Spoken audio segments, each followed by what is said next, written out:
મોટામાં મોટા બે દુઃખ, એક જન્મનું અને બીજું મરણનું. પણ જન્મનું કેવું એ ભૂલાઈ ગયું છે. બાકી જો માના ગર્ભમાં એ હાંકડી જગ્યામાં 9 મહિના રહેવું પડ્યું. અહીંયા બહુ કથામાં ભીડ હોય ને આપણે નીચે બેઠા હોય અને પછી સાવ બાજુમાં બેસવું પડે, એટલે એકનો ગોઠણ બીજાના ઉપર, તોય તકલીફ થાય. એટલે ઓલો રાહ જ જોતો હોય પોતાનો વારો આવે એની, પછી પોતે આમ ગોઠણ ઊંચો કરે ને એ એની માથે નાખે કે હવે મારો વારો.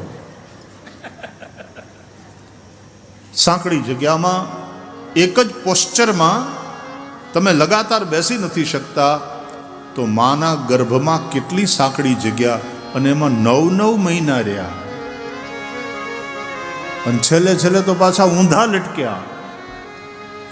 એક બાજુ માના જઠરનો અગ્નિ અને બીજી બાજુ મળમૂત્રથી ભરેલો ખાડો, એમાં ઊંધે માથે લટકતા આટલા મહિના એનો ગર્ભવાસ. યાદ રહ્યું હોત ને પણ ભૂલાઈ જાય છે. જો યાદ રહ્યું હોત તો પછી બીજી વાર કોઈ માના ગર્ભમાં આવવાની હિંમત માણસ ન કરે.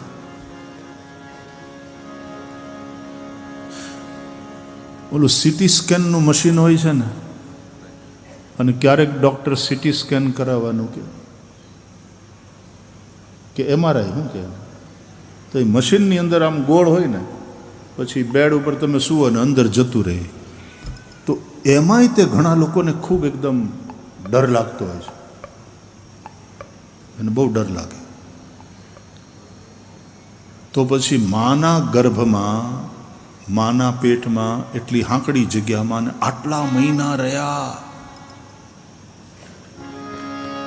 એ કષ્ટ જો યાદ રહે તો ક્યારેય કોઈ બીજી વાર માના ગર્ભમાં આવવાની ભૂલ ન કરે.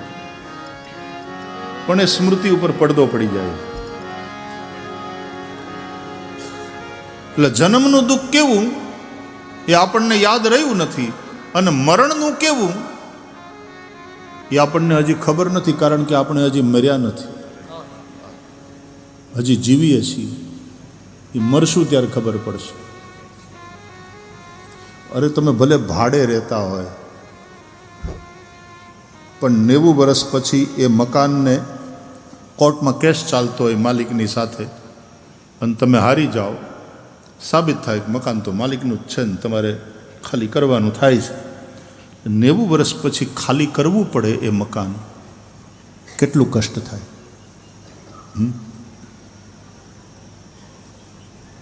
એમ આ શરીર, એમાં 90 વર્ષ ભાડે જ રહ્યા છીએ, પછી મરવું પડે, ખાલી કરવું પડે, કેવું કષ્ટ થાય. મૃત્યુનું કષ્ટ મોટું, પણ આપણને ખબર નથી, કારણ કે આપણે હજી મર્યા નથી. એ જ્યારે મરશું ત્યારે ખબર પડશે. શું સાબિતી કે મૃત્યુનું એ દુઃખ જ છે, મૃત્યુનો અનુભવ કષ્ટપ્રદ છે એવું કેમ કહી શકાય? એટલા માટે કે બધાય મૃત્યુથી ભાગે છે. કોઈને મરવું નથી, મરવાનું કોઈને ગમતું નથી. ભલે બધા એમ કે મરી જાય, આના કરતાં જ મરી જાય તો સારું. ખરેખર મરણ સામે આવે ને,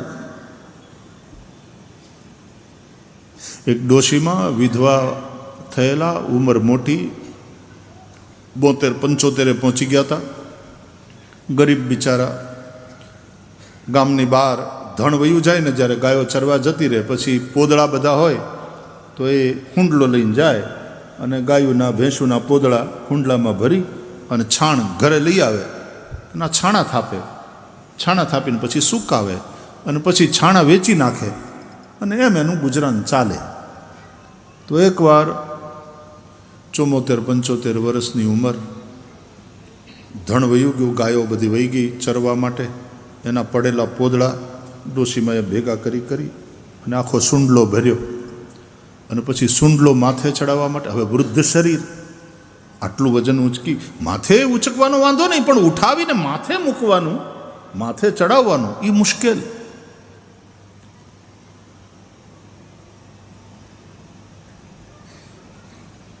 કંટાળી ગયા બિચારા કે આ કંઈ જિંદગી છે, આ ઉંમરે મારે આટલા ઢહરડા કરવા પડે, મોતે નથી આવતું.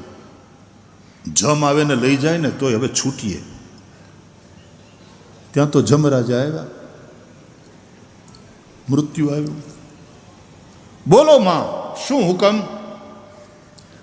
એ કે બેટા તું કોણ? કે હું મૃત્યુ. તમે કીધું ને મૃત્યુ નથી આવતું, લ્યો હું હાજર છું, હુકમ કરો. એમ તું મૃત્યુ છે? બોલે હા માં, ફરિયાદ છે ને, હું હાજર છું, બોલો હુકમ કરો. તો બેટા હુંડલો ચડાયો, જરા મદદ કર, નથી મરવું. જે હુંડલાથી કંટાળીને મોતે નથી આવતું આવી ફરિયાદ કરતા હતા, પણ જો મોત આવે ને તો મોતને હાથે પોતાની માથે હુંડલો ચડાવવાની તૈયારી છે, પણ મરવાની તૈયારી નથી. મૃત્યુ કષ્ટપ્રદ અનુભવ, દુઃખપ્રદ અનુભવ. કોને કોને?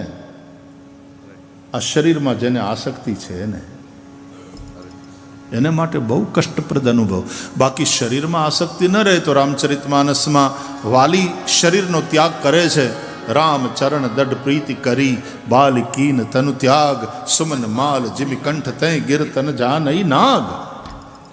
હાથીના ગળામાં પહેરાવેલી પુષ્પની માળા એ તૂટી જાય, નીચે પડી જાય અને હાથીને એની ખબર ન રહે, એમ વાલીએ સહજ રીતે શરીર છોડી દીધું. એને મૃત્યુનું કષ્ટ ન થયું. ક્યારે? રામચરણ દ્રઢ પ્રીતિ કરી. એનું મન શ્રી રામચરણારવિંદમાં લાગ્યું. તો શરીરમાં આસક્તિ હોય, મૃત્યુ બહુ કષ્ટપ્રદ. જેટલી જીજીવિષા પ્રબળ, મૃત્યુ એટલું જ કષ્ટપ્રદ.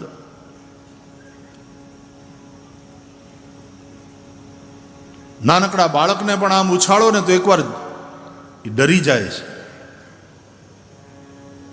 મૃત્યુ શું એની એને ખબર નથી, પણ ડરી જાય છે. હું પડીશ તો, જઈશ તો. એક મકોડો આમ ભાગતો જતો હોય ને ત્યાં આમ ખાલી આટલું કરો, દિશા બદલીને ભાગવા માંડશે કે ડેન્જર છે, આ કંઈક ખતરો છે, આ બાજુ જાવું, ખતરે से ખાલી નહીં, વાપસ લौट जाएगा. મૃત્યુનો ડર બધાને લાગે છે, મરવાની ઈચ્છા નથી થતી. મૃત્યુ કષ્ટપ્રદ અનુભવ. તો સૌથી મોટા બે દુઃખ, એક જન્મવાનું અને બીજું મરવાનું. એટલે બુદ્ધિઝમમાં જન્મને દુઃખરૂપ માન્યો, મૃત્યુને પણ દુઃખરૂપ, બુઢાપાને દુઃખરૂપ, દારિદ્ર્યને દુઃખરૂપ, વૃદ્ધાવસ્થાને દુઃખરૂપ. અને આ બધા દુઃખથી છૂટવા માટે પછી નિર્વાણ માટે થઈને ભગવાન બુદ્ધે માર્ગ બતાવ્યો. સર્વમ દુઃખમયમ. વ્યાસ ભગવાન પણ લખે છે, અસાર સંસાર, અસાર ખલુ સંસાર દુઃખરૂપી વિમોહક. દુઃખરૂપ છે સંસાર, દુઃખરૂપ છે.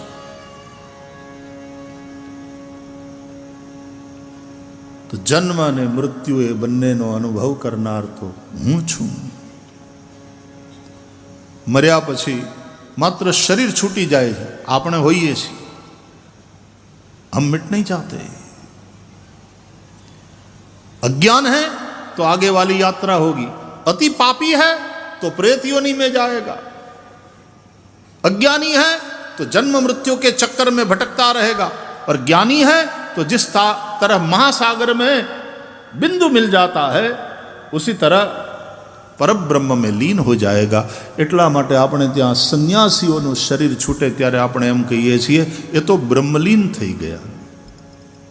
સંસારીનું મૃત્યુ થાય તો પછી એના આગળ લગાડવામાં આવે સ્વર્ગસ્થ. સ્વર્ગસ્થ. કર્મ માર્ગી છે ને હારા કર્મ કર્યા હોય તો સ્વર્ગસ્થ, નહીં તો પાછું નરકસ્થ હોઈ શકે. સ્વર્ગ નરક જે ગતિ થઈ હોય પાપ અને પુણ્યના કર્મ અનુસાર. પણ જ્ઞાની છે એ બ્રહ્મલીન. અને ભક્ત હોય તો કૈલાસવાસી, ગોલોકવાસી એવું એની આગળ લાગે.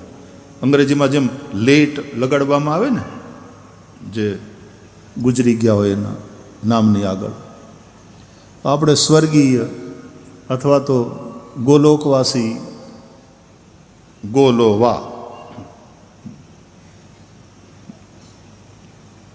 જીવતા હોય તો રા રા, રાજમાન રાજેશ્રી, વિરાજમાન છે, રાજતે વિરાજતે, બેઠા છે, હજી જીવે છે.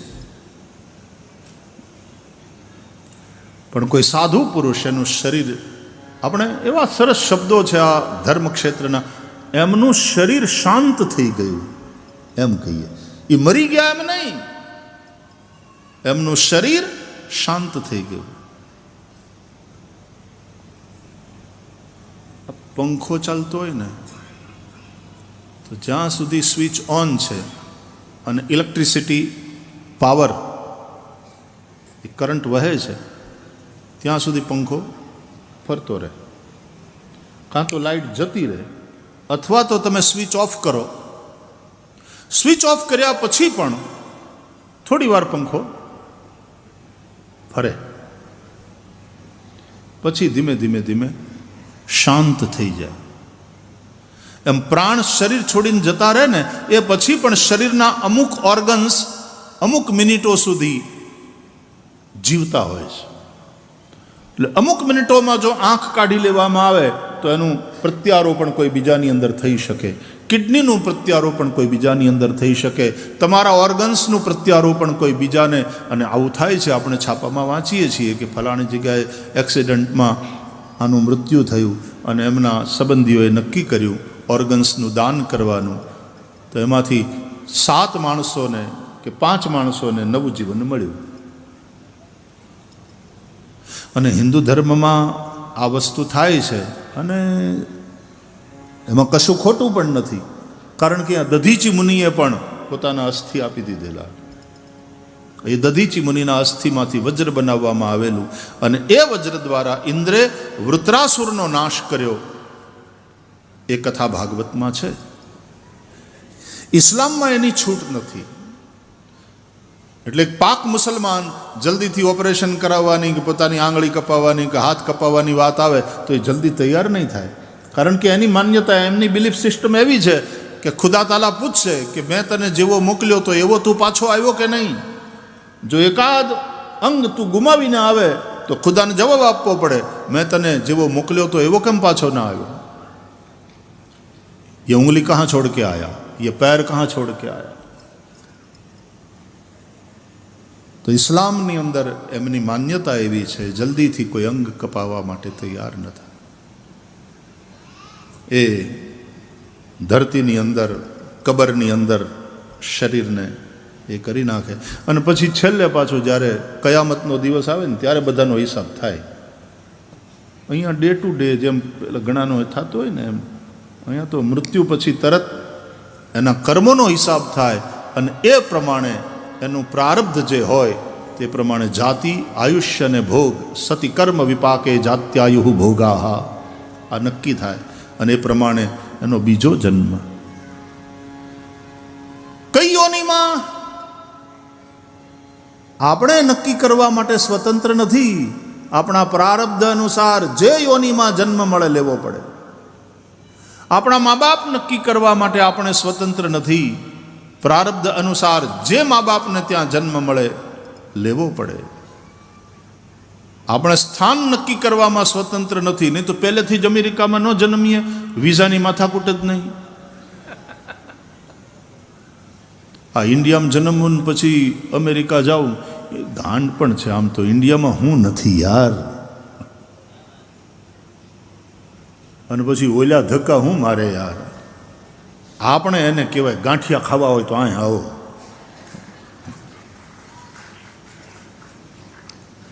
આપણે ઓલા કહે ને કે એક સમય કદાચ એવો આવે, કદાચ આવી શકે. આમ તો આપણા હાસ્ય કલાકારો વિનોદમાં એમ કહેતા હોય છે કે એક સમય એવો આવશે કે ગોરિયાઓ છકડો રિક્ષા હાંકતા હશે. ગોડરા ગોડરા 10 રૂપીસ કમ ગોડરા એવું બોલતા બોલતા બોલાવતા હશે બધા.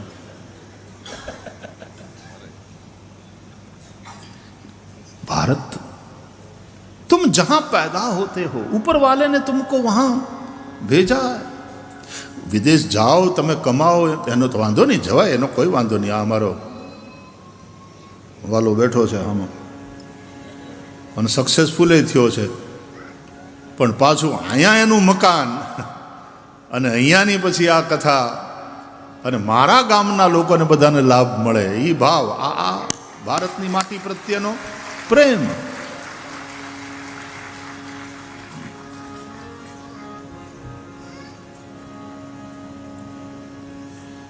એ તું અંકુર જ રહેવાનું ભાઈ હંમેશા, અંકુર.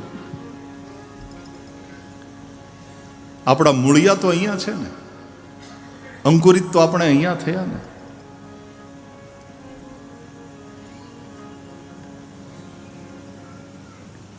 તો કઈ જગ્યાએ કયા મા બાપથી કઈ યોનિમાં જન્મ નક્કી હોય છે પ્રારબ્ધ અનુસાર, અને એ પ્રમાણે જીવને એ કરવું પડે. જ્યારે પરમાત્મા અવતાર લે છે ત્યારે પરમાત્માને પ્રારબ્ધ નથી. પરમાત્મા તો પ્રારબ્ધને કારણે નથી આવતા, પ્રેમને કારણે આવે છે, કૃપાને લઈને આવે, કરુણાને લઈને આવે, કર્મને લઈને નહીં. તબ તબ પ્રભુ ધરી વિવિધ શરીરા,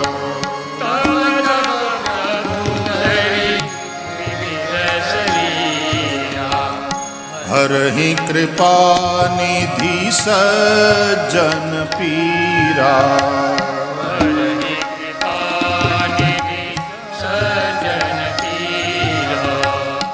હરહિ કૃપા નિધિ સજ્જન પીરા,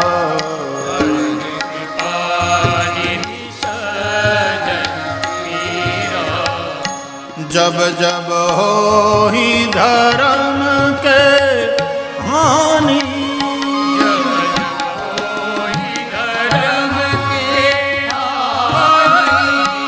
बाढ़हि असुर अधम अभिमानी,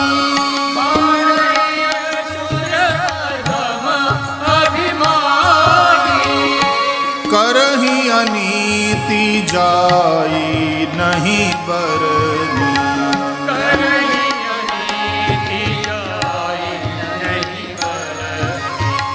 सीदहि विप्रधेनु सुर धरनी,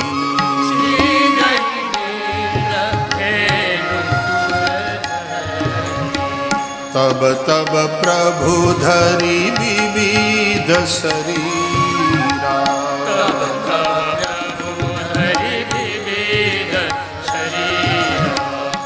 हरहि कृपा निधि सज्जन पीरा.